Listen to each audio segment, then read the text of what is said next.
Heart check. Shalom, peace.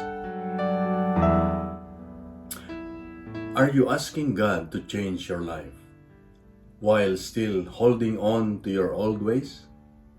Sometimes we pray, Lord, change me, but deep inside we don't want to change.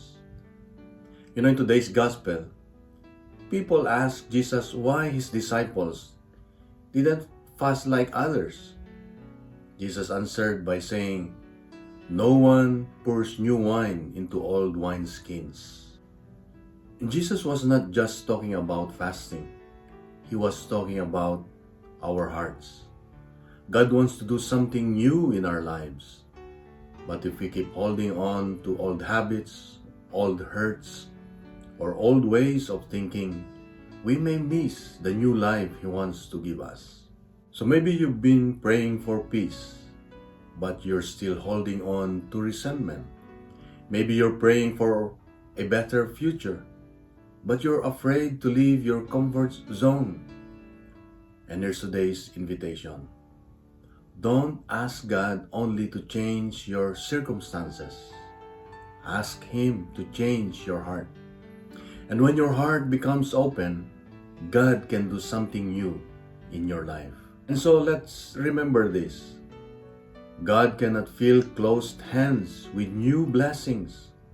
If you want God to do something new, be willing to let go of something old.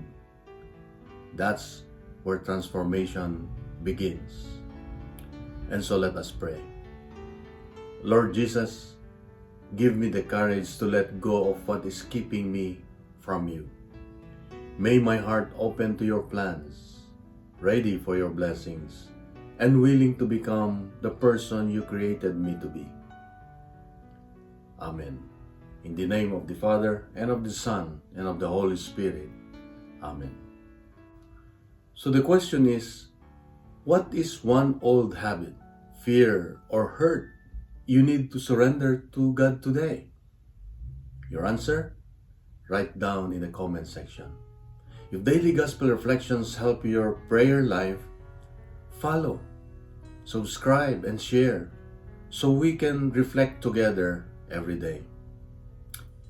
Let's fill social media with good news, not fake news, not noise, not bad news. Let's make the Word of God go viral, one heart at a time.